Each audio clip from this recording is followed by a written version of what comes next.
listening to the AfterBuzz TV network, now the largest new media platform on the web, and your #1 source for after-show entertainment. Very good, Keith Johnson.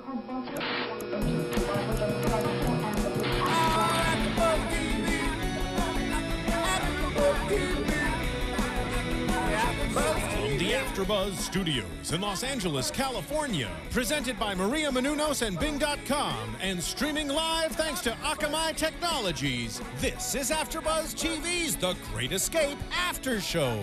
We'll break down tonight's episode and get you all the latest news and gossip. If you'd like to buzz in on tonight's show, you can buzz us at 424-256-1729. That's 424-256-1729. And now, another post-game wrap-up show for your favorite TV show. It's AfterBuzz TV's The Great Escape After Show. Hello, everybody. For those of you who don't know, Bing is for doing, and we're here doing the first Great Escape After Show. I am your host, Phil Svitek, joined alongside with Sean Overman. That's right, and today's, as I said, it is the premiere. Premiere is titled "Escape from Alcatraz." That's right. Quite a good episode. So we're gonna kind of recap a lot of things. We're gonna discuss. And I also want to say this: I'm filling in today, and so is Sean, for our hosts that will be here. Now, all of them, they're kind of off on this event, so they couldn't make it for tonight's premiere. But I vouch for them. They're going to be amazing hosts. Virginia Reyna, who did Fashion Star with us. You guys might remember her if you were a fan of that show. Derek Huff's sister, Maribeth. Amazing person. Really fun. Justin Walter. So it's going to be a good group. It's going to be really, really good. It sounds like they're going to be fun. They should be high energy. Oh, they're gonna be a blast. For a high energy show, too. Exactly. So I'm excited for them to kind of resume. But for now, I'm kind of holding down the ship, as we say. And for those of you, obviously it's the first show, so in case you're not familiar with AfterBuzz, you can tune in live, on AfterBuzzTV.com, or if you can't necessarily tune in live, I understand it's a DVR world nowadays. Check us out after the fact on whether you want to watch this on video. It's on YouTube.com/AfterBuzzTV, or you can go to iTunes. If you're having trouble finding us, just go to AfterBuzzTV.com, find The Great Escape, and it's basically a portal to those sites. And all this is delivered to you for free. So without further ado, Sean, let's talk about the initial impression of the show, the rules, etc. Yeah, so initially the show does seem like it's a pretty interesting concept. You know, there are shows that are similar, like this team-based shows where they have to do certain tasks, they have to escape things, or they have to go from one point to another. Like we have The Amazing Race. We have Fear Factor, where they do these arduous tasks that are action-packed as well. Yeah. But this is a little bit different because they're put into situations where, like, for example, here it's Alcatraz, where they have to escape this well-known, older prison facility, which was supposedly supposed to be inescapable. Yeah. So it's a pretty interesting concept, and they got some cool action music in the show. I like that. Yeah, and just in talking about it, at first I was like, wait, there's only going to be 3 teams, and then as the show progressed, it made sense because if you kind of want to get to know the people, you can't have 20 contestants. And is that how much do they have a lot of people on The Amazing Race? Is it kind of like? I'm sure a lot of these other shows they have a lot of contestants. That's kind of what it's built. I mean, you did Fear Factor. How many contestants did they have for that? They had 3 teams too. Oh, did they? Same. Yeah, okay. Same thing. All right, so it's a known format. There's other shows that they have a lot of contestants and things like that. So in this case, it's better, because like you said, you get to know the characters better. It's a little bit more intimate that way. Yeah, and I would have preferred, kind of they did it later on, but I never wanted to kind of doing the same things, having the same thing to deal with. Like the same tasks. Yeah. Or it'd be like, you and I have to find a key, I don't want it, under our cups, having it in the same place. For each of the teams. For each of the teams. I want it to be a little bit different. And later on as the thing progressed, the stages, they had, the things in different places, which was cool to see. Yeah, that was better. So it was maybe a little bit, in a way, easier for another team as opposed to, the other two. Yeah. And then you brought up a point, just why don't we talk about it real fast before we fully dive into things. The fact that, this one was a prison one, but they're not going to necessarily do prisons all the time. Yeah, they might do areas that are just isolated, hard to get out of. Who knows? Maybe they'll be in like a desert, caves or something. Caves would be fun that because would be people get claustrophobic. yeah, that would be interesting. But I'm sure we could talk about that more in predictions. Yes, we'll definitely will. So let's break down the teams. 3 teams, as we mentioned. Brittany and Gabe were first. I like them. They engaged for 3 years, or they've gone out for 3 years, and now they're engaged and whatnot. What are your thoughts on them?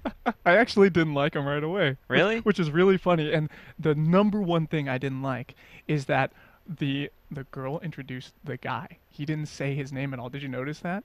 So it's like immediately I'm feeling like, oh man, does she got a hold on this guy? I don't know. Or maybe it was just like, I don't know, maybe it was just really brief and they just kind of did it like naturally. Maybe she had more personality. Maybe. Speaking from a producer perspective. Yeah, perhaps. You know, where it's, you know, there's certain people you ask them a question of like, hey,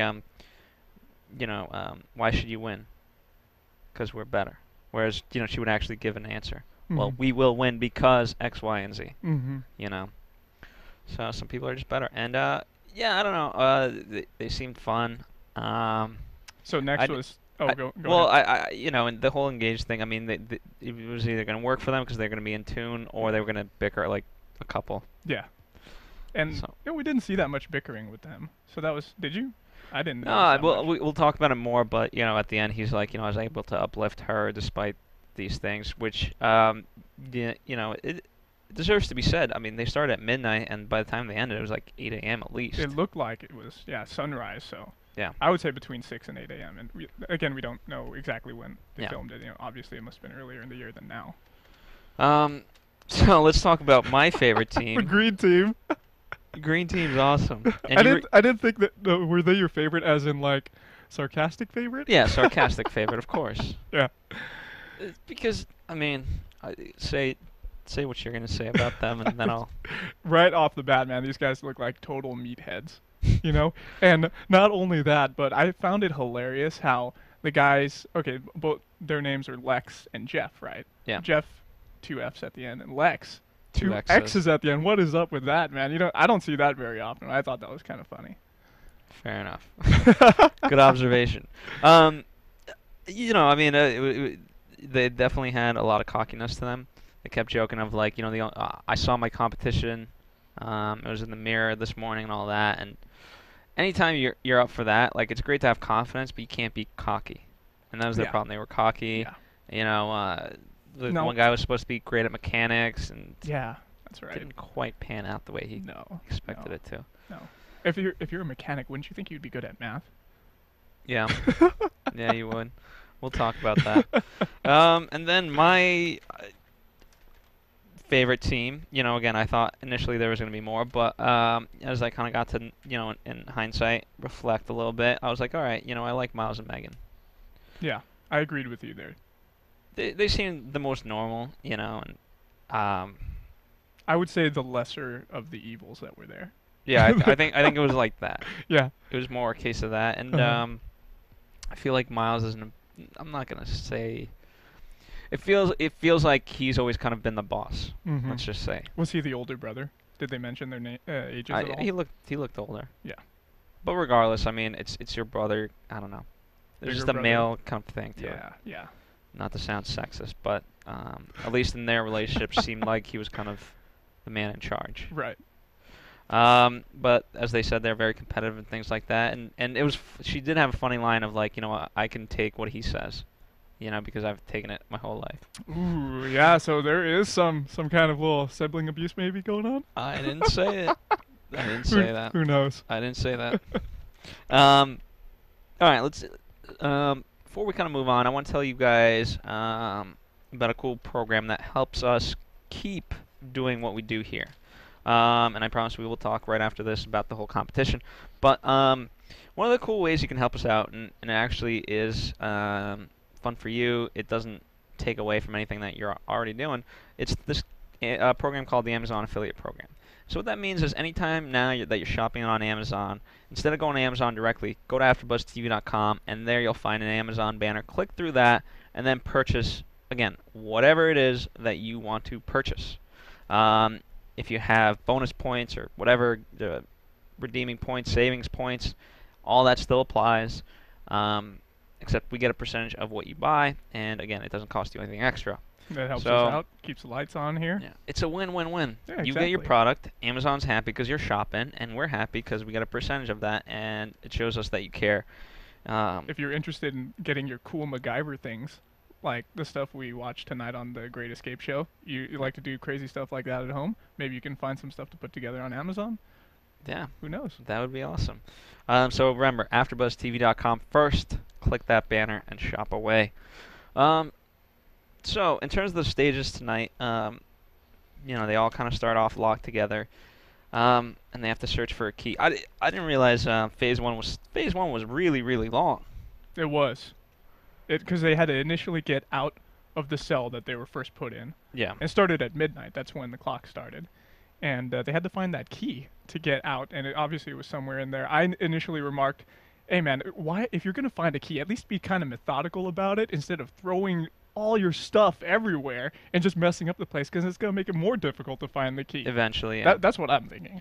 Yeah. I mean, it worked for some people. It didn't for others. But then at the end of the day, later on, as you're kind of searching, if you get captured, and I'm sure this wasn't in their minds at the time, if you get captured, then, yeah, you're coming back to filth.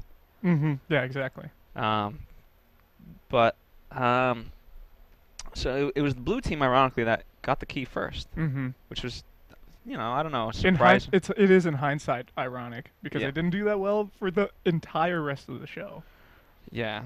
So it looked very promising for them. This is where the comedy of errors began for the green team. I mean, they couldn't get the key in and stuff like that. Yeah. I mean, it does suck. I mean, you have to have very thin hands Mhm. to be able to do that. But yeah, I mean, Yeah. And What was interesting is how initially Lex, he couldn't get his hands in there, and then Jeff had to do that. But then later on during the show, when they got put in there again, for another detention because they got caught, he was able to do it then. It's like, what changed? Did he lose like some body mass because of sweat or something? I don't know. Maybe just figured it out a little bit, how to kind of maneuver it Yeah. better. They had a nice strategy with the mirror, though. I will give them credit for that. I didn't even notice that. What did they do with the mirror? Yeah, Lex, I think, or I forget whether it was Lex or Jeff, but he was like, "Oh, let me help you. Here's a mirror." Oh. I don't know if you needed a mirror per se, but hey, why not? If you got it, use it. And then the thing I didn't like, Miles and Megan, they kind of caught on to where the key was. Because they heard Lex and Jeff. Yeah. They didn't hear our couple, Brittany and Gabe, but they heard Lex and Jeff, and Mhm. then it was off to the races. That's right. And again, just in talking about phase one, I mean, you had that, then you had to find the lockbox. Mhm. And once you had the lockbox, you had to go outside, not get caught, figure out the combination, unlock the combination, and then you're done with phase and one. go through that gate. Yeah. Yeah. And that's phase one. Jesus, phase one is long. That was initially really long. Yeah. And then, by God, Miles is really athletic, though. Oh yeah, he jumped up from one level to the other. I thought that was really interesting. He did that, and in hindsight, that shows a lot of physical strength and dedication. Yeah. Because they were able And to smarts, succeed. too. Yeah. Because it was Why a smart waste time? strategy to kind of do it that way. Mm-hmm. Whereas... They had to search 312 cells to find those other lockboxes that were in there. Yeah. Wait, thankfully they found them. Well, from our perspective, they found them pretty fast. Yeah. Ironically, Jeff and Lex found theirs first. But they didn't have the tools. Which, at the end of the day, I was kind of, as we were watching, I was debating it. You know what? It's not such a bad thing. Mm-hmm. I mean, again, I don't know how it fully figures in because we only got to see what we saw. But if you find your lockbox, then, okay, you know where it is, whereas the other people are looking for it. You can find the tools. Yeah. That's not the problem. That's As a you good s- point. Yeah. Mm-hmm. So, either way, you got to do both. What So- did Lex and Jeff end up using to open the lockbox initially? Did they just hit it with a sledgehammer? Yeah, I think they just And broke it. and so did Red Team, right? They Yeah. they sledgehammered that thing Yeah, up. Miles was just hammering away at that thing. Yeah. And Blue Team, they took forever. That was That was if so there's a bad. breaking point, Yeah. that was their breaking point Yeah. because they, the hand going in. I mean, Gabe should have really stepped up and been like, "I'm gonna hammer this son of a gun in." Yeah, but he let her use her slender hands to get in there, and that still took a while because the other teams had already been sent back a couple of times to the detention areas. Yeah, they were just again that was their breaking point. That's Mhm. where they literally lost the challenge Mm-hmm. because they were decent in the rest of the stuff. Yeah, they got in. They got out of the detention part first, way before the other teams. Yeah. And then that's what screwed them over. Yeah. So it's unfortunate to see. And then I wish we kind of knew the riddles more.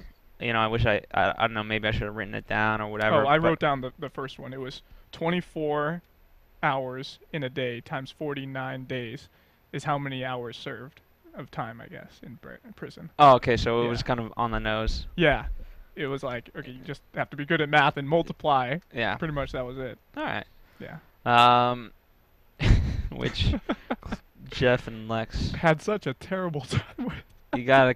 I mean, they comedy of errors. Did they get there first? They got to the combination first, right? And then the red team. No, red team was the first. Then they got caught. They got caught. Yeah. They got caught. But then they were trying to figure it out. They had it wrong, and they started. Green team started doing their calculations on the concrete there. Which, by the way, at least to Lex's credit, before they headed out, he's like, "You got the number, right?" Because. Credit to him, he knew if we're out there, we're gonna get caught by these damn lights. Yeah. You don't want to be doing the math out there, and unfortunately they had to, just because again, comedy of errors. But he trusted his partner Jeff, and he let him down. Well, Jeff didn't even have it. He's like, oh, I thought he did the calculations ahead of time. He did, but Lex, stopped him. He was like, "Wait, you have the combo, right?" And Jeff was like, "I don't know." He was like, "Dude, we gotta have the combo. He's like, "Oh yeah, it's," and then whatever number he threw out. But yeah, the red team got caught, and then as they make their way down, it was funny to see them just unlock it and just basically. Yeah, that was hilarious. Yeah, just right be mean about it. Yeah, right in front of their faces, and then they had to go use another gate to get in, which was just around the corner, but. Yeah. You had brought up a good point about the guards. Because the guards are sort of everywhere, but yeah, that's right. Go ahead and talk about those. Well, you initially said first that it kind of reminded you of what was it, that Nickelodeon? Legends of a Hidden Temple. Yeah, on Nickelodeon back in the day. So the guards are like dumbed down on that show where they couldn't, they weren't supposed to stop them right away or whatever as soon as they see them, and it's probably within like a certain radius, or like feet from the guard that they can do that.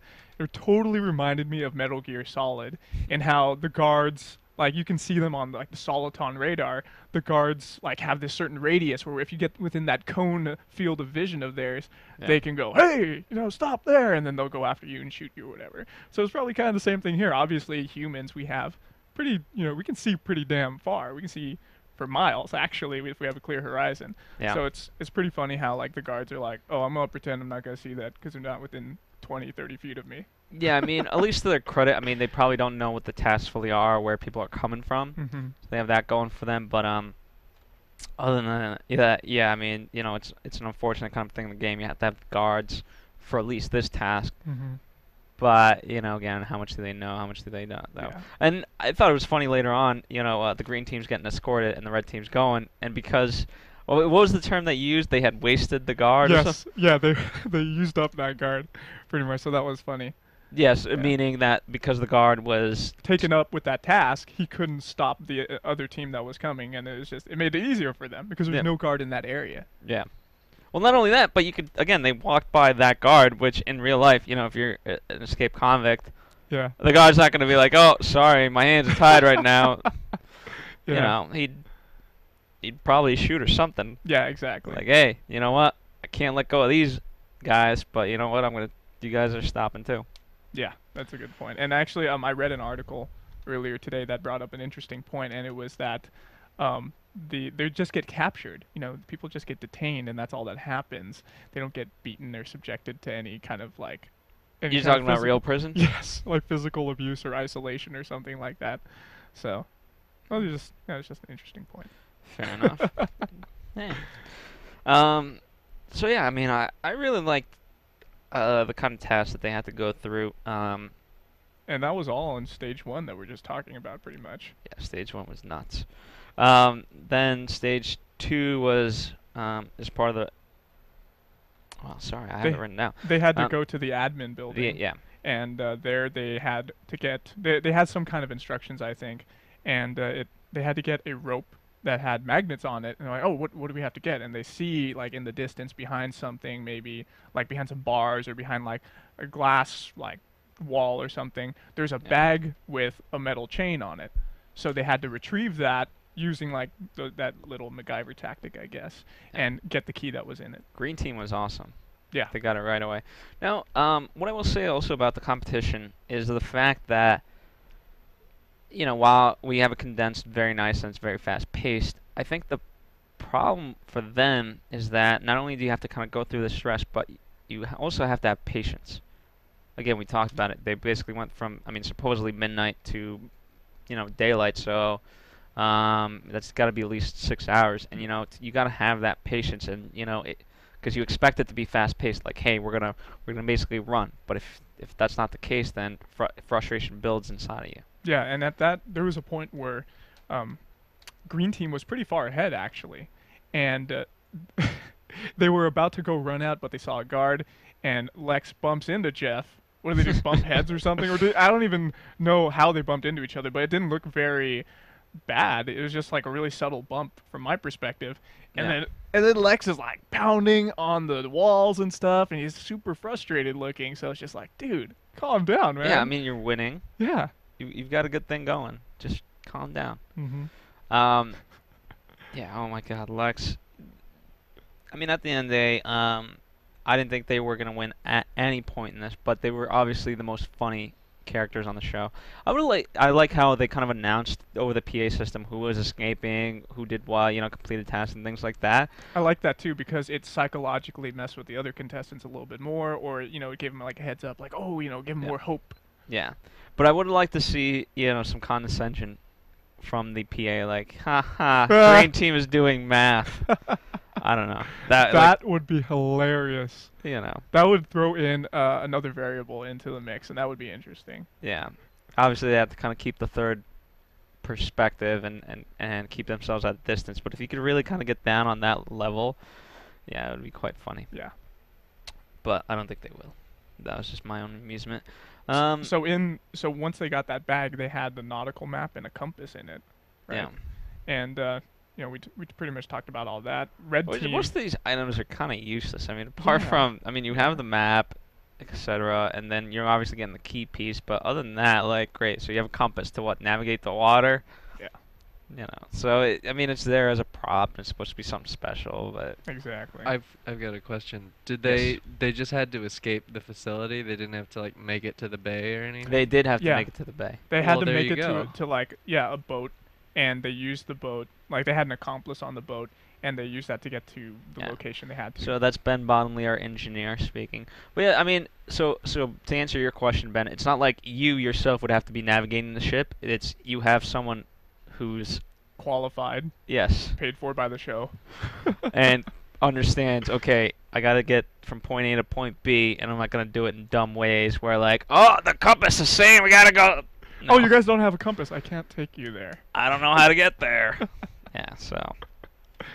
And then during this moment, everyone was kept getting caught. Blue Team, that killed them again. They could have. Not only did they take a long time in stage 1 getting that riddle out with the with the key part, but they got caught. Everybody got caught. Red Team got caught. They got caught twice. And Green Team got caught twice. Yeah, got caught twice also. Yeah, initially. So then we move on to stage 3, and they have to find a boat key under heavy ammo barrels, boxes. And the third key part as well in there. And at this point, I really like the girl, by the way, Megan, how she was able to find it. Yeah, she found it. I was surprised how fast they found it, actually, which was good. Oh, by the way, speaking of just getting caught, let me just take a moment back. It was the Green Team kind of had the good strategy of like, okay, the Red Team's A in our hiding spot, so they're going to go up ahead. So they're going to figure out how to A, get there. B, if someone were to get caught, it's going to be them because they're first, And yeah, I remember you mentioning that, and I agreed. It seemed like a really good strategy because all they have to do is look behind him, like Lex said. Yeah, and ironically, it didn't work out. Not at all. And that's, if you want to talk about what made or broke their victory, that was it. Yeah. Had they not gotten caught, they would have been all right. That was at like several minutes. Like, who knows how long it takes for them to be walked back to the cells? You know they're not. First off, like, you probably like, okay, I want to run there, I want to go, and the guy's like, nope. We're walking. Yeah. And probably the more that you push him, like, hey, let's get there, he's like, yep, let's go even slower. It would be another thing, I mentioned this earlier with the, obviously we can't torture people on this show, but it would be interesting if if the people could run away, like I mentioned that, they have to stop. Like as soon as they get found, they have to stop. On right? the light. If they could run and then had to evade the guards even further, like the guards had to tackle them or something, that would be cool. That would add another variable. Yeah, but then you'd have to have guards that would get called in. So you have the patrol units, and then you would have to have the secondary units of like, we have an escaped convict. Yeah. All right, here's 500 guards ready to beat you down. That would be fun. Yes, it would be more fun. But that's just our twisted side. Thinking more realistically. yeah. And again, it's tough because it's like, okay, you can't have those things, but you want to make it realistic and et cetera, et cetera. Yeah, and we want to make it safe, so no one gets hurt, because it is a TV show. Yeah, but I don't know. And they're not acting. It's I have a game sadistic show. side to me. Yeah, so do I. That I just want to see this pain. But yeah, I mean, the girl Megan, she found it, and she got it right away, so that was good to see. And it was nice to see because she got the credit for it. Yeah. I feel like they have been a team, but for the most part, she got him caught twice. So it was nice to see kind of her come through, whereas Miles, he was getting very frustrated, and she was able to bring him back. Yeah. In that moment. And while this is all going on, Green Team's in their detention cell trying to get out, and they had to rip open the Bible. And I thought it was funny how Lex mentioned that. He was like, "Oh, you made me do this." He was blaming Jeff for it. But I mean, question: you could just skim through it to see if there's a key or not. Yeah. Could you? I mean, it's you a could, book. I mean, where's it going to be? In the middle of a page? Like, how thin is a page? Yeah, or hey, maybe it was. Who knows? Maybe it was taped. But I mean, I understand. You didn't even find it in the Bible anyway, right? No, that'd be insane if they put the key in the Bible. Yeah. There's so much symbolism behind that. If they did. I got you. But they ended up finding it in the mattress anyway. Yeah. Which was a common hiding spot. As they explain, I really like this commentary. They were good together. Yes. And then from that point on, I turned to you and I said, as long as the red team doesn't get caught, they're gonna win this. Mm-hmm. And they had some trouble finding the canister, and then as it kind of progressed, everyone really did. So yeah. And then it was off to the races at the end. That's right. And I thought it was funny how at stage 4 at the power plant with the gas canister, obviously you said, red team, they took a while to find it. Eventually they did. Green team passed one right over their heads. And they found another one, right? So that was pretty cool that it was also over their heads, but in a different location, it looked like.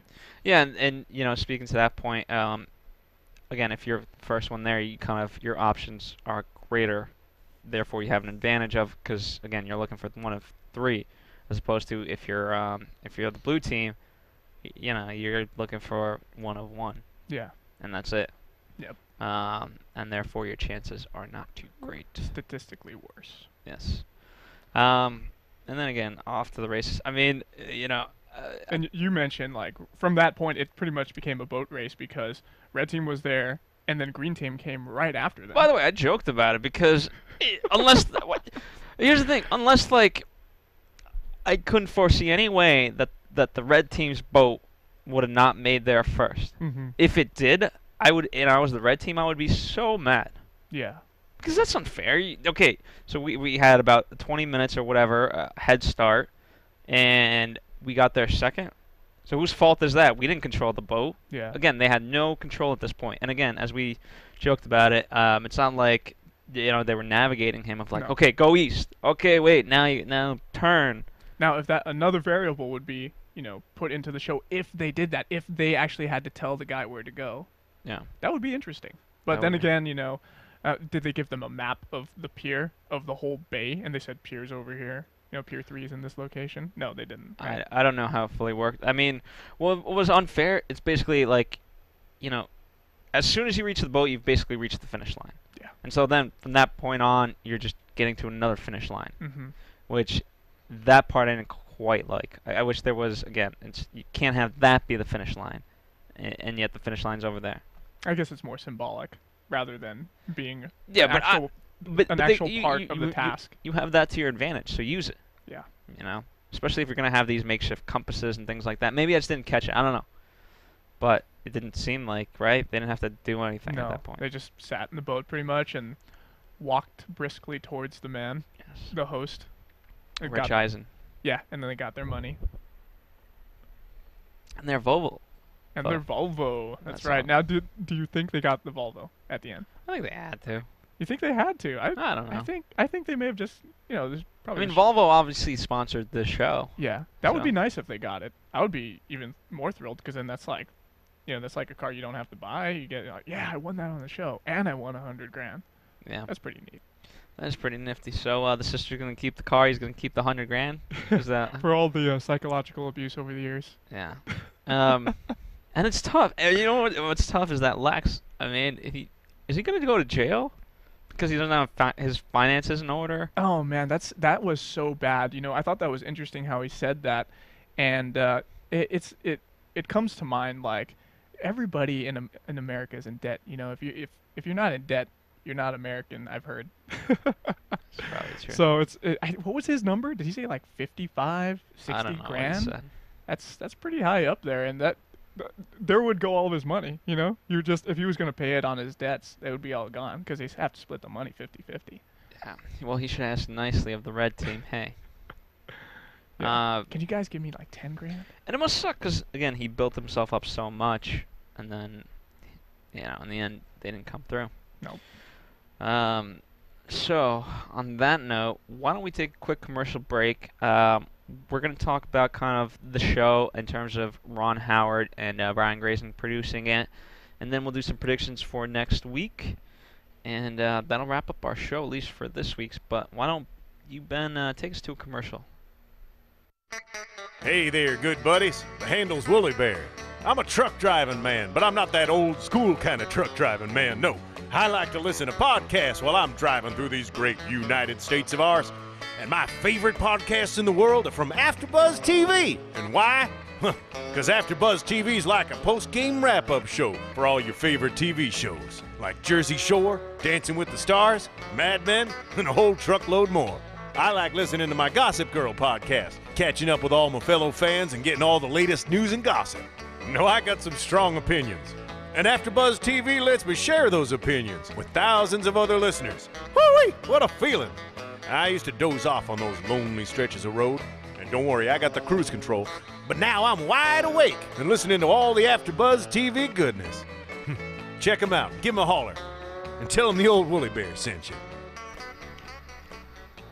Welcome back, guys. Woolly Bear. Old Woolly Bear. That's our announcer, Sir Richard Wentworth. And speaking of which, one of the ways that you guys can really help us out, apart from the Amazon program, is go to iTunes and rate and comment about us. We're here for you guys. We want to know what you guys are thinking, and it helps us out.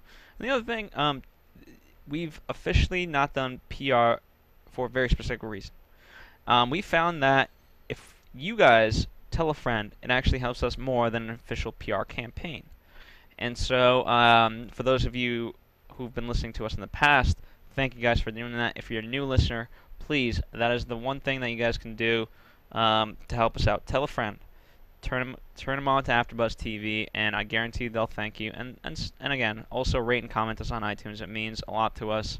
Our relationship only continues to grow with iTunes, and with our relationship intact, we can do more things, and they like us more. And if they like us more, that's good. Absolutely. Yeah, I tell my friends and family. There you go. All the time. I always sing the praises of AfterBuzzTV.com. Thank you. But let's sing the praises of Ron Howard and Brian Grazer. And they have quite a few praises in their credits. Yes, and you didn't know that the show was produced by them, right? No, I did not initially. And then did it change your view of it? Yeah, I found it a lot more interesting. Mm-hmm. So. Well, here was the reason why I wanted to kind of bring it up. Why don't we start with, for those who aren't familiar with Brian Grazer and Ron Howard, just name a few things that they're known for. Well, you could talk about Brian Grazer, but Ron Howard, I know he directed a lot of movies. He was a child actor. He was on Happy Days back in the day. Yes, he was. Of course, that's where he's pretty well known for. And recently as a director, he directed Beautiful Mind. He directed The Grinch Who Stole Christmas, Apollo 13, Angels and Demons. Angels and Demons, The Da Vinci Code. Yeah. Arrested Development. Arrested Development. The whole show, Ben? Yeah. Oh, Yeah, wow. well, he was he was the voiceover artist too. Oh, wow. So yeah, I mean, and on all the, or pretty much most of the things except for Happy Days that you mentioned, Brian Grazer was the producer. Ah, yes. So they work in tandem like that. They're good buddies. They are very good buddies, and they have. And the reason why I bring it up is because there was a huge article about a year ago at this point, stating how Hollywood producers are kind of a dying breed because now the studios, with less money, with the economy the way it is, they're taking on more control, and therefore the producers are just kind of the middlemen. And so, and especially Brian Grazer and Ron Howard's movies weren't doing that good, so now they're kind of taking their fate into their own hands, so it seems, by producing TV. And many smart people in this industry are getting into TV. Steven Spielberg. You see Martin Scorsese with his Boardwalk Empire, right? They're kind of know that what, film's always going to be there, but I also got to have something else. And TV's right now the way most people are going. And it's steady. It's more long term. Yeah. TV shows last several weeks at a time for filming and everything, and a lot of people get attracted to it. They get a lot more time out there as opposed to a movie. And with there's a debate. I don't know. I don't buy it. Where it's basically one-offs, right? Where this show, The Great Escape, is pretty much a one-off, right? You have a self-contained episode, and if you don't have to know the history of any of this to enjoy an episode of this. Yeah, right? you just jump into it. And you know what the tasks are, what they have to do. You're familiar with the layout of the show, but each night it's new contestants. Yeah, and they'll tell you again the format anyway. So so these are called one-offs, and so what's smart about it for them is, again, they can kind of service this out to whoever they want, after the fact, and be syndicated, and make money that way. Yeah, absolutely. So very, very smart. But you have some tweets you want to read. Yeah. Just for how people are feeling about this show. Yep, just for shits and gigs, So before we started taping tonight, I was looking at some stuff, and let's see. One of the interesting things that I saw was this guy on Twitter, Bricktop13. He states the green team guys are retards. The blue team is as smart as a box of rocks, and the red team has an abusive sibling. Yeah. So I thought that was funny. At least the cocky guys didn't win. That's what Church J14 said. I'm glad about that fact. Yeah. Yeah. Kind of sad because of Lex's debt problems, but He probably needed the money the most. yeah. Any other interesting ones that we got? Nah, I think that's about it. Overall, That's pretty people funny. liking the show? You know what? Someone, this other person tweeted, Lillian J1432 said, Great Escape equals best show ever. Nice. That's some high praise right there. There's a lot of good shows out there. Yeah. Unless she's not watching them, but hey, that's good to hear. I like that. It's an addicting show. It's fun. Yeah, it has the potential for that. It's like what's actually interesting too is this is TNT's first reality show. Am I right? Is it? Yeah, I think so. Oh. So that's pretty interesting, that they're taking that route because they have a lot of scripted shows, obviously. Like They know drama. They do. And one of the big ones that just came out, I think it just premiered tonight too, is Falling Skies. It didn't premiere. It premiered last week. Oh, last But week. yes. Okay, For yes. those of you who are fans, we do the after show. Ben's a fan of Falling Skies, right, Ben? Yes. Yes, and his Yes, father I does am. the after show. Yes, he does. So yes, we keep it in the family around here. Yeah. That's how we do. They're great. I had a chance to listen to them because I kind of audit the shows, and I've never seen Falling Skies, but they were a joy to listen to nonetheless. But let's get into predictions because it's gonna kind of. And now, your AfterBuzz TV predictions. So, we talked. You said this show has the potential to be great, and it does. And its potential will lie on the tasks that they kind of choose. Again, we talked about whether they go to the Amazon, stuff like that. They can't always be in a prison. No. It would be kind of redundant if that happened. So they could go to the Amazon rainforest. Who knows?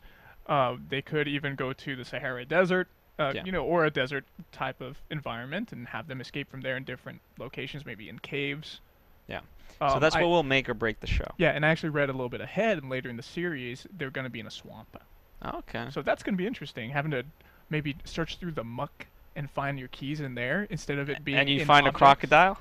That would suck. The environment would have to be really controlled then in that case. Nah, come on, don't control it. That's the fun, you know. That's what we want. We want lack of control and more violence and gore. No, but I don't want lack of control. But I'm just saying, like, if you're gonna go to the swamp, you're gonna find swamp things. Yeah. And they should have airboats. Yes. That's just I a agree. given. Of course. So yes, that should happen. They should make them sign waivers for the swamp. Like, if I get bit by mosquitoes and contract yellow fever, or yeah, if I that shouldn't be their fault. yeah, Honestly.